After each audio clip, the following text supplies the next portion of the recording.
在中国每一次航天发射成功的背后，这些海上的千里眼功不可没。航天4号跟踪飞船正常，遥测信号正常。在大海上搞航天测控，就是我们远望人风口浪尖上的舞蹈，一个个巨浪像怪兽一样扑向几十米高的船头，2万多吨的巨人就像一叶扁舟，在风浪中上下生沉，达到10几米。跟祖国7年的9个小时，甚至写了遗书，经受了一次生与死的考验。您最长一次在海上工作了多少天？140天。远望7号呢，应该是远望家族最新一代的成员，刚刚完成了神舟11号和长征5号的首发监测任务。连接星辰与大海，远望7号未来承载着更多筑梦天空的使命。远望更讲的是中国航天的未来。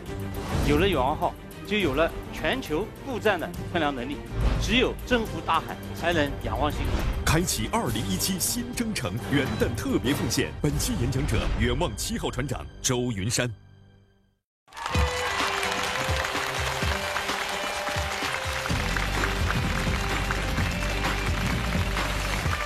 各位好，您现在正在收看的是中国首档电视青年公开课开讲了，我是主持人撒贝宁，欢迎各位。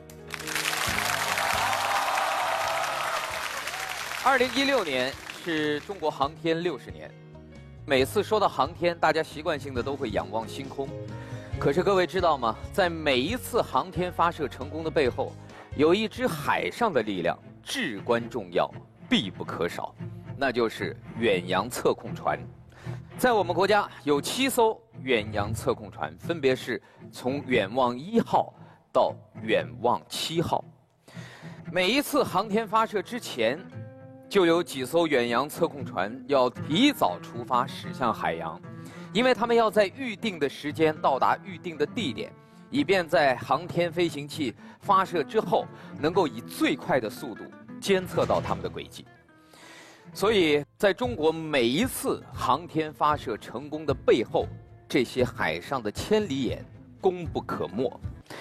那么今天，我们的开讲嘉宾就是这样一位海上千里眼的领头人，让我们掌声请出我们今天的开讲嘉宾——远望7号船长周云山，有请。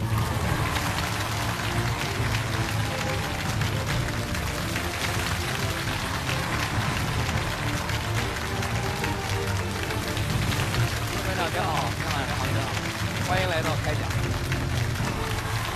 大家好，谢谢大家，谢谢大家，大家请坐。感觉还行吧？今天不晕船吧？刚刚从海上回来，是吧？我们晕船的时候呢，感觉到还比较平稳，但到是岸上了以后啊，就感觉到这个岸在晃，反而觉得陆地是在晃对的。您现在是远望7号的船长。对，但是您又是咱们国家远望2号的最后一任船长。是的，现在远望2号已经退役了。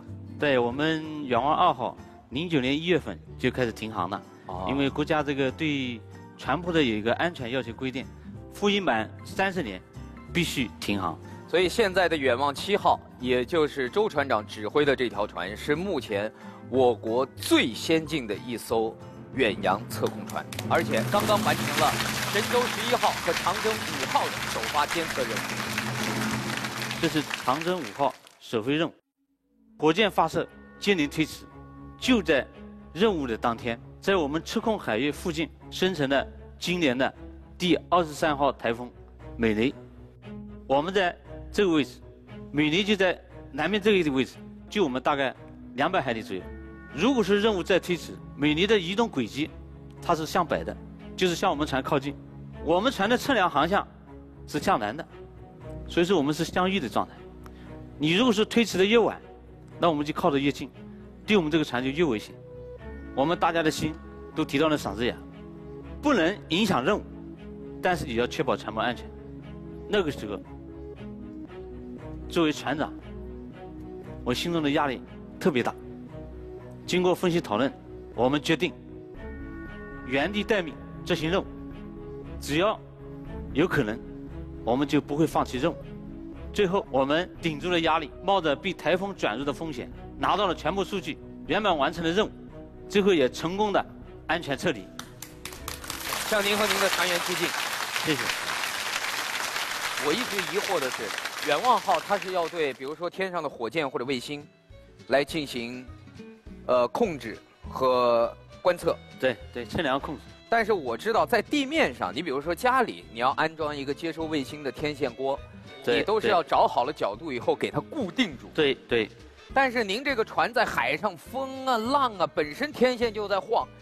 天上的卫星、火箭也都是在高速运动中，对，两个相互运动的东西，你要去找准这个远望号是一个活动的测量站，它不是简简单单的把这个路上的一个测量站放到船上就行了，因为你要去测量，必须要保证精度，对，要保证精度，你必须要保证这个平台的稳定性，包括我们这个船下面还有2对减摇旗，保证这个船舶的这个稳定性。就不会随便乱晃。但是就是你这个天线上了船以后，你安装的这个精度要有一个基准。我们船上就专门有3个基准平台，出去以后，要把一个船的方位坐标要转换成大地的方位坐标。这个方位坐标是连续性的，就是不能有间断的，就是同一个时间的，这样的话我们才能保证我们这个测量的精度。哇，真是这一套东西太复杂了，所以我觉得在船上观测，尽管在地点上我们打开了视野，但是实际上从难度上来讲，远比在陆地上观测要难得多。要难得多，因为我们是在这个我们当时讲的比较多了，什么船舶晃动啊，对，海水流动啊，对，在目标运动啊，在这种情况下要保证测量的精度。那接下来我们就把这个讲台留给您。掌声有请周船长为我们开讲。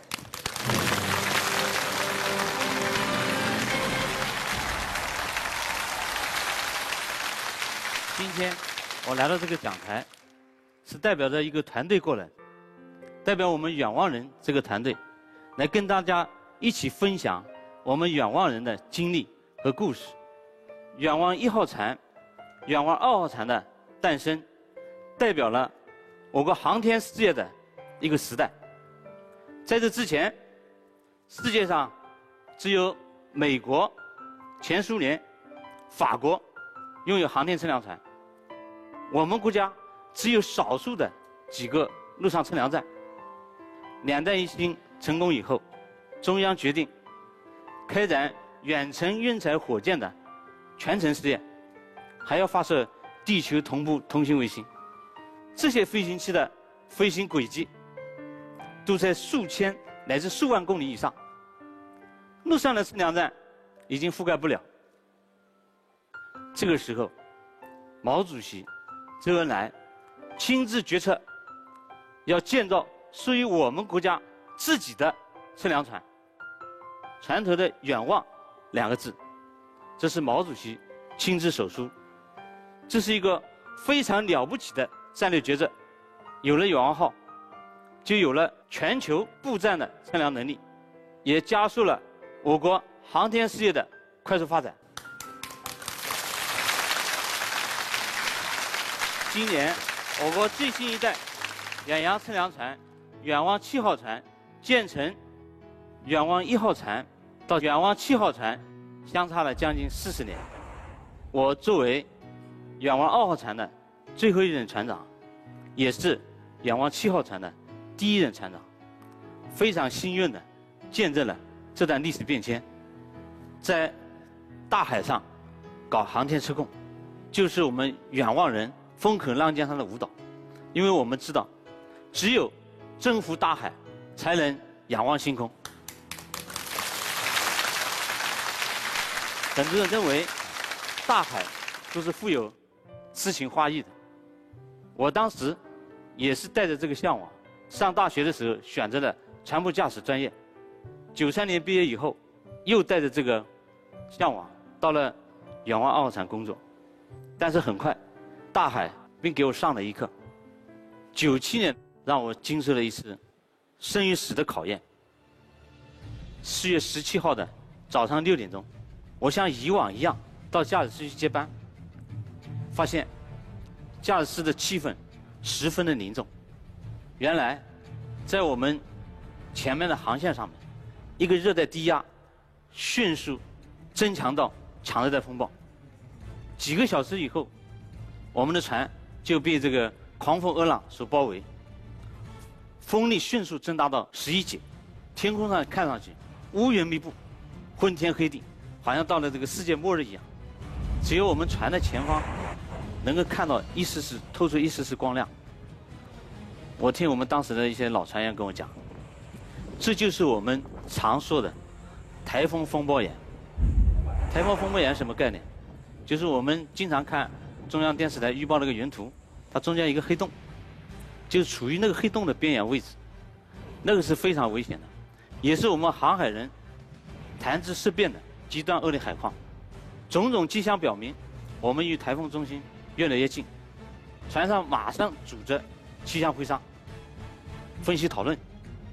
正在说话的时候，一个大浪打过来，我们有3个人坐在那个沙发上面，连沙发带人一起被抛起了1米多高，然后再砸下来，这个力量是非常大的。海面上6米多高的大浪，像一座座移动的小山一样，连续的撞击船体。我们的船头有时候撞到涌浪里面去，10几秒钟可能都抬不起来。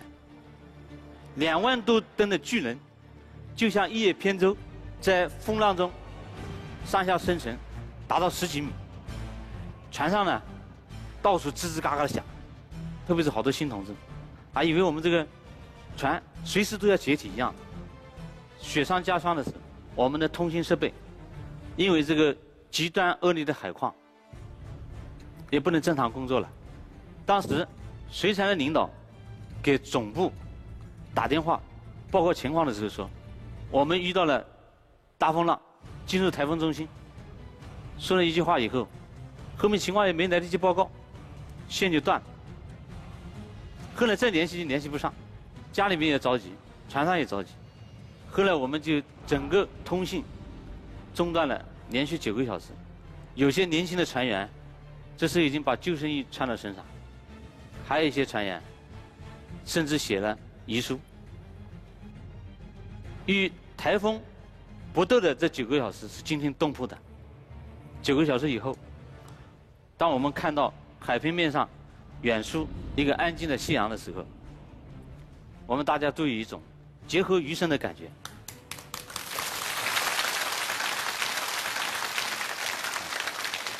这个航次靠码头的时候，接船的亲人们比平时都要多得多。我们许多船员见到久别的亲人的时候，都流下了眼泪。虽然海上有风险，但是我们远望人只要接到任务，仍然会义无反顾的坚决出征，毫不退缩。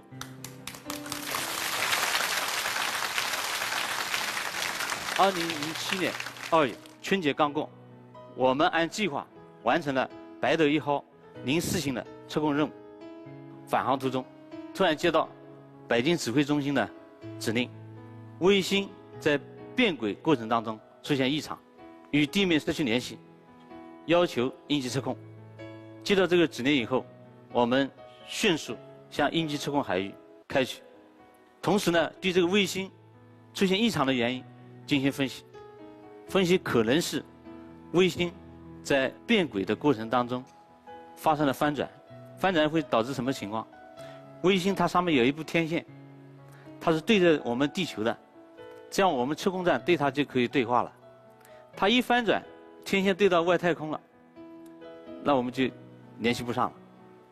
在茫茫的太空中找一个直径只有几米的这个卫星，就好比大海捞针一样的。1天、2天、5天、10天过去了，我们的雷达操作手轮班上岗，不间断的进行搜索。我们发出去10万多条指令，没有一条得到回复。这个时候，我们参试人员的生理、心理，还有我们船带的燃油、补给的物资，全部的压载都逼近了极限。为什么？因为这是我们计划外的测控，但是大家没有一个轻言放弃。终于在第18天的时候，创造了奇迹，发现了卫星，紧急地发出了应急测控指令，为挽救卫星做出了关键性的贡献。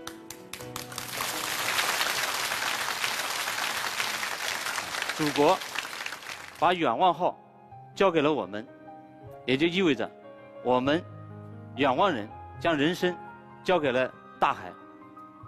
海陆相隔2重天，远望人面临着很多取舍，也经受着很多考验。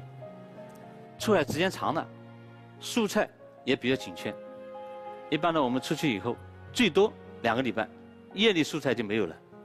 好多同志呢，因为缺少维生素，3天2头的口腔溃疡，半个足球场大的空间，一待就是几个月，生活的单调枯燥。我最长的一次应该是工作了140天，最远去到过西经130度的地方，赤道附近。第一代测量船还存在因为造水能力还有通信带宽的问题，用水比较紧张，打电话比较难的困扰。我在远望2号船工作的时候，我们2天用1桶水，10公斤，包括我们洗脸、洗脚、洗盘子、洗衣服，全在里面。半个月洗1次澡。其实，对远望人来说，任务的艰难和生活的艰苦，我们都能克服忍受。但是面对家庭的困难，我们却无能为力。我女儿出生的时候，我正在海上执行神舟1号任务。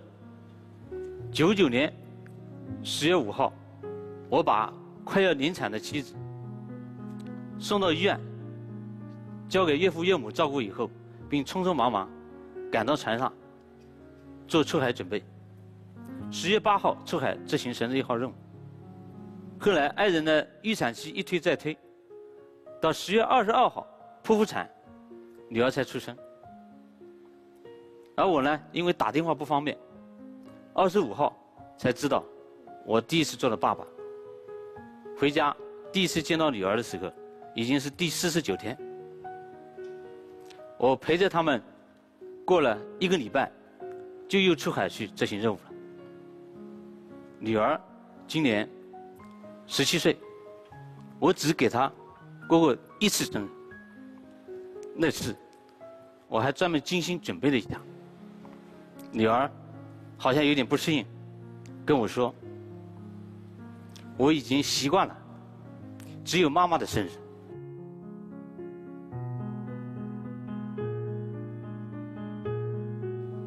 远望人把和家属、小孩能在一起聚一下，作为一种心腹的奢望，但是他们都无怨无悔，心甘情愿。这就是大海为远望人塑造的性格，这就是中国航天人。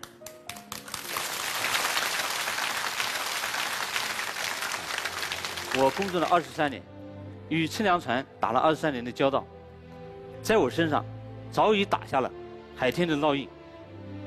我和大家一样，我们都深爱着我们的祖国，深爱着这个时代。只要坚守这份爱，祖国的航天事业就一定会更灿烂，我们的人生就一定会更精彩。谢谢大家。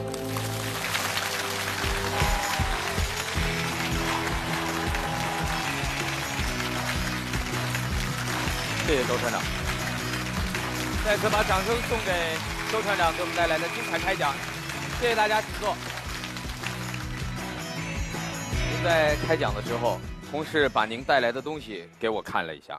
这个东西一般我们很少有机会能见到，救生艇筏上的口粮（括号压缩饼干），就这个东西它是放在救生艇上的，救生筏上面，救生筏里边都会放，随时准备。一旦遇到紧急情况撤离的时候，对，救生艇上的人就靠这个在海上度日。对，这个写着救生饮用水，这一袋儿是500毫升，对，500毫升。而且上面有非常严格的使用方法，它不是说简单的打开袋子就喝，非常严格的使用方法。前24小时内不要饮用救生淡水，除非受伤或生病。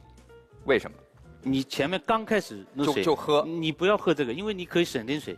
我刚开始我前面水分全是有的，身上应该还可以，还可以扛一段时间，主要是延长这个使用。后面也写着每人每24小时不要超过半升。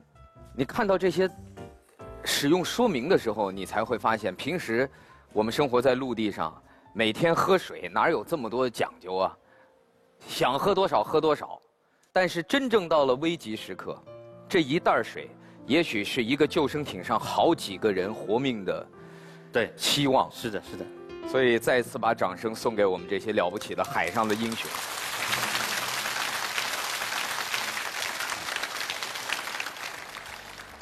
这个饼干味道怎么样？稍微有点甜。这样吧，待会儿我看一下我选的几个观众问的问题，对，我选到的观众让他们尝一尝。对，我们给一块饼干，不能吃太多，不能吃太多啊。这是第一次，我们是一天只能吃4块，这个有规定。吃多了呢，胀肚子。吃多了就撑了，因为它能量太高。这是压缩饼干啊。就是它吃进去以后，你喝一点水，它会膨胀的。我们是要求是海上，如果是求生的话，6个小时吃1块。来，我们先把这个给他们备着啊，待会儿我说发给谁，你就发给谁。今天观众问的问题也都很有意思，我估计这应该是个孩子问的，说远望7号上的伙食怎么样？这谁问的伙食的问题啊？为什么那么多值得关注的好奇的问题，你偏偏要问伙食呢？因为就是我现在就是一个飞行学员吧，然后每天必须得吃飞食，但是飞食是非人类食品还是？就是飞行食堂。飞行食堂，简称飞食。对，就是必须吃。我知道我是挺好，但是吃腻了，成天吃它总有腻的时候。啊。所以你就想知道船员们吃什么？对，都特别关心他们吃什么的。不是天天吃压缩饼干吧？不会，紧急情况才会吃压缩饼干。紧急情况用的，基本上能够保证到2周左右，菜品不重样。2个礼拜不重样，现在改行来得及。啊，我怕人家不要我。做飞行员也是相当了不起。对，加油。这个问题啊，我也想让这位观众站起来，我们看看是哪位。听说远望7号首次实现了 C 频段高功率功放和 S 频段1+1高功率功放等全部关键设备100%国产化，是真的吗？这是谁问的？这么整。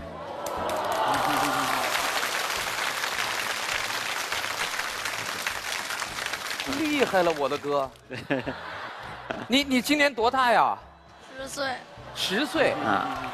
你这个问题非常专业，太专业了，非常专业。船上哪一个东西是这个孩子问的 C 频段？这个船头的前面的第一个天线，就这个大锅一样的这个。对，前面这个大锅10米的可进。这个 C 频段高功率功放就是这个，和 S 频段1+1高功率功放。后面 S 加 X 2个设备是合一的，太厉害了！你怎么知道这个的？我就是前2天老师说这回要请这个远望7号的船长，我就在网上一搜，就被这东西吸引住了，不知道怎么回事就一问。为你的好奇心鼓掌。你看，相比之下，你问船上吃什么，你看看人10岁问出来的问题，这个差距啊！不过它的落脚点在于这个关键设备100%是国产化，这个问题，这个基本上现在我们这个 C 加 C 包括后面 S 加 X 这个雷达，我们的设备的主要的关键部件肯定是国产化，特别是一些数据传输软件各方面主要是国产化。但是这个只是在远望7号上实现的，以前是不是可能还得依赖进口？后面我们的远5、远6接着要进行装修改造，后面的国产化程度会更高。来，把压缩饼干给他，这一整盒都给他。我有什么不能一天吃完啊？你得回去看着说明书吃。我觉得你也是一个有分享精神的同学。谢谢您。跟大家一块儿分享一下啊！现在不能吃，待会儿录完了再吃。有太多的好奇和疑问，接下来6位青年代表，你们有什么想问的？船长您好，我特别想了解，因为今天在座好多这个90后的，或者说很年轻的，大家有多长时间这个不去碰手机？大概10分钟左右吧，得有。至少从开始录像到现在，你们是没碰过，对吧？还有人在偷偷碰，我刚才看见了。没事拿出来，要不没事拿出来。现在我觉得，如果一天忘了带手机，你都老觉得心里慌得慌，是吧？因为我是今年9月份刚从舰艇上退役的一名水兵，我最长一次出海是20天，因为我们有规定，出海之前必须把手机都交上去，然后等出海回来的时候才能把手机发下来。对。那么就是说，我们可能就10几20天，用不掉手机。但是周船长，可能您船上的这些年轻人，可能考验比我们要大一些。我们出去以后就没有信号了。对对对，就是几百。有手机不用收，没信号了。现在我们这个远望7号船，这个打电话现在比较方便了。我们那时候没办法打电话，因为那时候带宽比较窄，主要的那个电话线路这个带宽都是留给保障任务用。保障。现在我们远望7号船可以同时30路都可以打。30路电话，就是同时30个船员可以跟岸上联系。岸上联系，但是我们因为考虑到还是要保障任务，主要的在这个时间上面有限制，对，10分钟。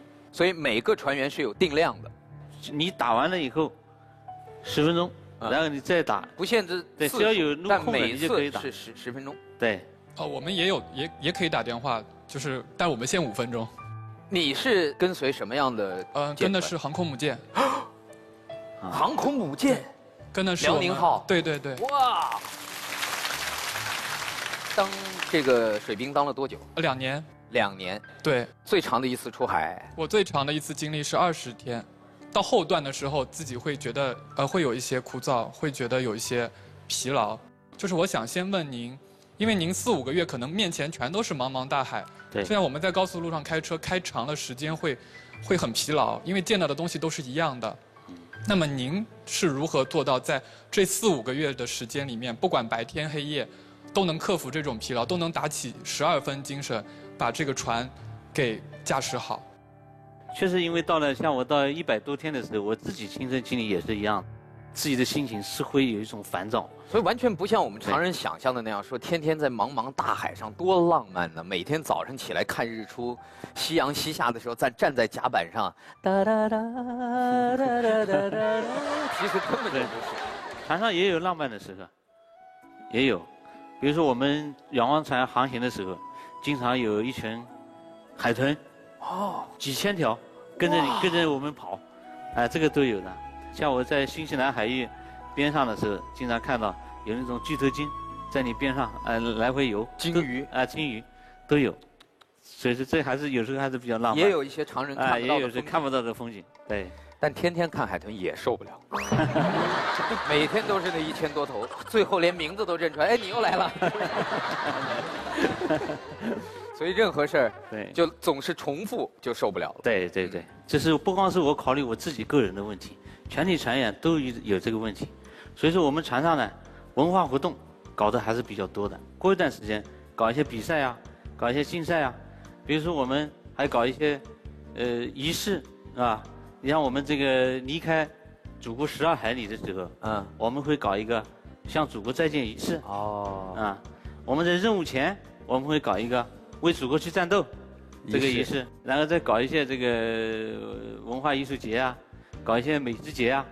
我知道当年周船长在船上为了锻炼身体，那个时候船上条件不好，周船长发明了一种运动叫甲板舞。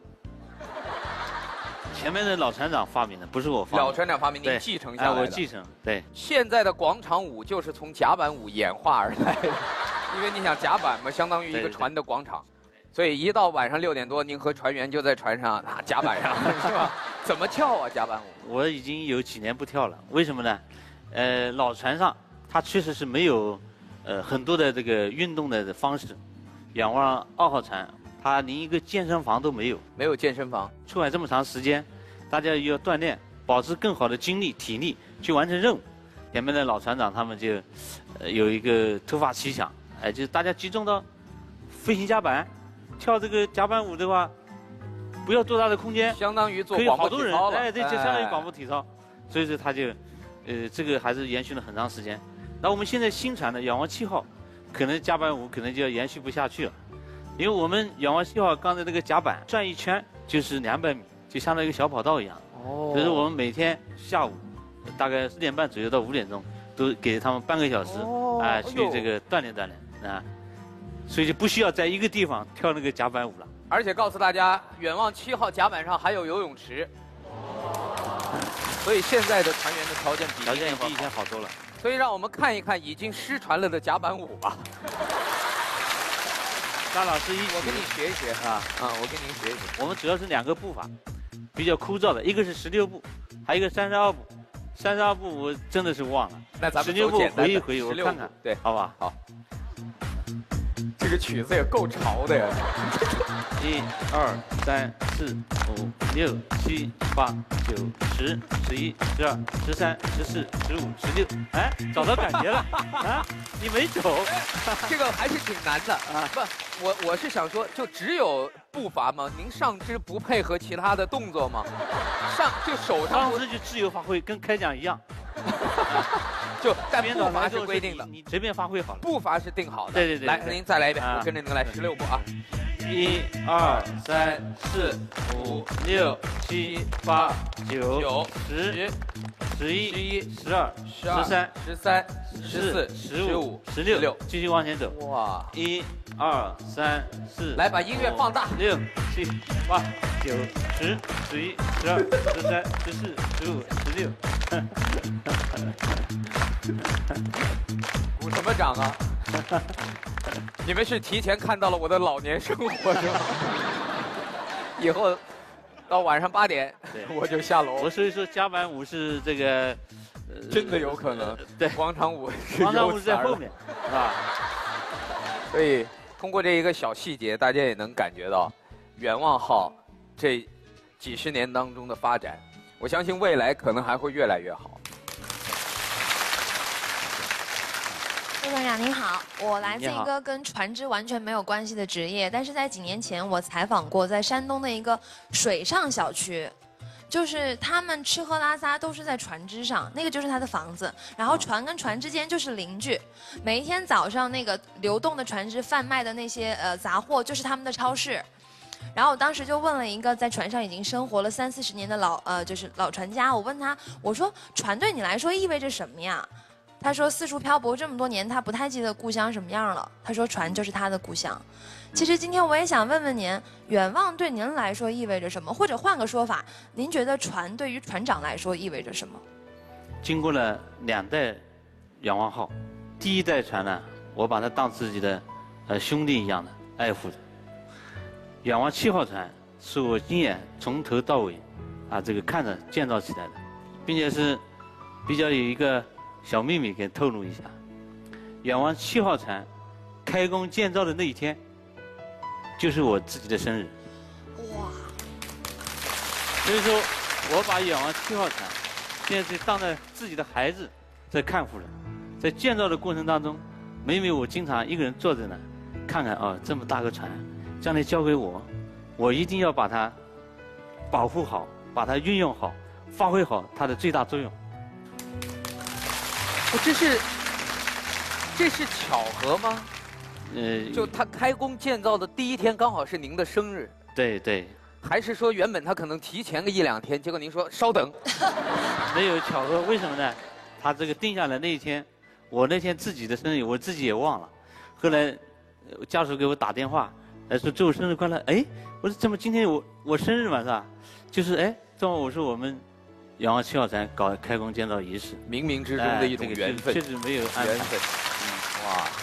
我在这儿也得夸一句，您孩子特别帅。体型修长。其实我们今天在这儿去谈论航海的时候，其实我们也共同牵挂着一个人，就是10月25号失踪的郭川船长，至今没有音信。我知道您也非常关注这件事儿，但是其实我们在这儿也能感受到，像这么有经验的人，在大海面前其实也无能为力。那您刚才也说了，说航海是在风口浪尖上舞蹈的人生。我想问一下，选择了这样的人生，您最害怕的一件事儿是什么？最害怕的是，我们就是航海的。如果从任务上来讲，就最害怕我们出去完不成任务。第二个是主要担心的是船的安全，因为一个船出去，我们每次出去300多号人，所以这经商的压力还是比较大的。您得对他们所有人负责。特别是我们在执行任务的过程当中，在任务和安全要进行选择的时候，很难平衡这个点。我能不能再继续待在这？任务又需要，我们要是不参加测量，你整个全区的任务，它都因为我们要推迟、要变动，所以说这个很难抉择。所以说我在船上的时候，经常也是听到房间自己的电话铃响了，就有点紧张。一般的有什么情况啊，他都会故障啊，他都会报到船长这边，然后再进行决策。以前看泰坦尼克号的时候，船长最后不是为了船殉职了吗？我当时的感觉就是好不真实啊，就觉得特别假。但是他们身上的冒险、责任和勇敢，我觉得今天在你身上我也看到了。加油，船长！谢谢谢谢。你看到的那些真的还不是影视作品里的浪漫的渲染，在现实当中，作为船长，一旦船出现什么紧急情况，可能船员都撤离了，您必须是最后一个离开船的人。对，因为我们这个航海的这个规定啊，为什么船长要最后一个离开船？船长这样的话是给船长加一个责任，加一个义务，你必须得把全船的人都要带走，你要是先跑了，那是不行的。对。作为一名船迷，我从小就对中国这个船舶有着非常浓厚的兴趣，特别是每当一艘新船下水的时候，我都会特别关注。就是这个远望7号应该是这个世界这种航天测量船当中为数不多装备这个手侧推系统的。那么这个手侧推在这个航行与这个航天测控中，是否能起到这个比较积极的作用？手侧推是什么东西？手侧推就是我们那个远望器下面有一个黑的那个圈儿，这是一个标志。您说这个吗？对。啊，它说明它下面有一个螺旋桨。螺旋桨不应该在后面吗？因为就是说它叫手侧推，就是船头的侧过来推的设备。哦，就是在船的侧面有一个横向的螺旋桨，横向左右推的，它对我们这个船保持这个航向稳定性，特别是离靠码头的时候，它能顶到一个拖能的作用，就不用小船再拖着你们，对，自己就能。前面一般的我们离靠码头前面一个拖能，后面一个拖能，它这个侧推，如果说风浪不是很大的情况下，它的功率就够了，就少用一个拖能。谢谢船长。我是中国航天报社的一名记者，我是一名航天人。我跟远望号有一段缘分，就是今年夏天的时候，我在远望号上住过一段时间。远望几？远望号系列里除了航天测量船，还有2艘特别的船，是火箭运输船，专门运输我国的火箭去海南发射的。哦，我知道，因为长征5号太大了，一般的陆地交通工具运不了，是吧？火车、汽车都不行，对，所以只能是用海运的方式运到海南。对。一般提起航天的时候啊，我们大家都会想起火箭、卫星、飞船、探测器，以及可能航天发射场这些，但是很少有人会提到远洋的测量船。所以看起来，我们的远望号是航天系统中一个比较默默无闻的系统，当然它也发挥了非常大的作用。所以我的问题是，周船长，您有没有觉得自己所承担的这种任务是一个配角的角色？没有，因为我们每次出去执行任务，这一次神舟11号任务、长征5号任务，总部的领导在指挥部提的要求的时候，都是把我们这个远望号船作为最低的发射条件。如果说远望号船不能到位，它就是不能发射的，会影响发射。因为我们出去以后要给它建立一个通道，让这个指令能够畅通无阻的去对上面的这个飞行器进行控制。现在也是有越来越多的人在关注远望号，包括我今天能站到这个讲台上，就是得到大家的认可。希望从现在开始，能让更多的人了解航天发射背后的这一支不可或缺的力量。其实，在登上远望号之前，我对远望号就感觉非常亲切，因为每一次航天发射的时候，我在现场，等到那个火箭飞越太平洋上空的时候，很快就能听到从远望号上传出的声音，雷达遥测正常，遥测数据正常。航天7号跟踪飞船正常，遥测信号正常。其实这个"正常"2个字，航天人非常喜欢，非常的安心。但是我想问周船长，这么多的遥测任务的时候，有没有遇到过不正常的现象？这个情况呢，应该是说每次任务现在都是100%的圆满。风险呢在前面，我们在这个执行任务的过程当中是曲折的，包括我们这一次远望7号出去执行任务，也出现了不少惊心动魄的问题。任务准备前有一个滑环断掉了，包括我们有备份的这个滑环接到另外一路就可以了，包括方方面面的。